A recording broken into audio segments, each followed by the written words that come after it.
Hi hello welcome back to my channel. Short video చూసినోళ్ళు long వీడియోలోకి వచ్చిన వాళ్ళైతే ఖచ్చితంగా లైక్ చేసి షేర్ చేసి కామెంట్ చేసి సబ్స్క్రైబ్ అయితే చేసుకోండి. మిస్ చేసుకోవద్దు. మంచి మంచి వీడియోస్ అయితే ఇక్కడ నుంచి వస్తూ ఉంటాయి మీకు. మనమైతే బయట నుంచి టిఫిన్ తెచ్చుకుంటాం, చట్నీ అయితే సెట్ అవ్వదు. కానీ ఇంట్లో అయితే టిఫిన్ అయితే సూపర్ ఉంటుంది, చట్నీ సెట్ అవ్వదు. టేస్టీగా ప్రతి టిఫిన్లోకి సెట్ అయ్యే చట్నీ సింపుల్గా చేసేసుకునేలాగా ఇంట్లో ఉన్న ఐటమ్స్తో నేను మీకైతే చెప్తాను. ఈరోజు మిస్ అవ్వకుండా వీడియో అయితే చూసేయండి.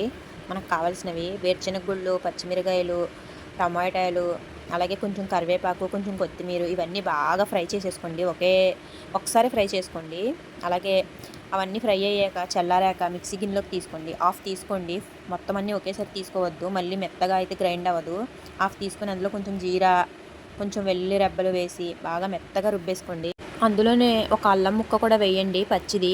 దాన్ని అయితే ఫ్రై చేయొద్దు, పచ్చిది వేసేయండి. అలాగా చింతపండు అయితే వేయొద్దు, వేయకుండా ఓన్లీ నేను చెప్పిన మట్టుకి ఫ్రై చేసి రుబ్బుకోండి. అలాగే మిగతా హాఫ్ కూడా రుబ్బేసి లాస్ట్కి ఉప్పు సరిపోయిందో లేదో చూసుకోండి. చూసుకున్న తర్వాత తాలింపు పెట్టుకోండి. తాలింపు పెడితే ఇంకా టేస్ట్ బాగుండుద్ది. తాలింపుగా అయితే ఒక ఎండుమిరపకాయ, కొంచెం జీరా, వెల్లుల్లిపాయలు, అలాగే తాలింపులు అంటారు కదండి, అవి కూడా వేసి బాగా ఫ్రై చేసుకొని మనం ఈ రుబ్బేసుకున్న చట్నీలోకి అయితే వేసేసుకొని బాగా కలుపుకొని దీన్ని ఫ్రిడ్జ్లో పెట్టుకుంటే ఒక 2-3 డేస్ అయితే ఉంటుంది, పాడవదు. ఫ్రిడ్జ్లో అయితే మనం ఏ టిఫిన్లోకైనా సెట్ అయిపోతుందండి. టేస్ట్ అయితే బాగుంటుంది. చింతపండు అయితే వేయొద్దు, నేను మరీ చెప్తున్నాను. చింతపండు వేస్తే కనుక మనం అన్నంలో కలుపుకునే చట్నీలా ఉంటుంది.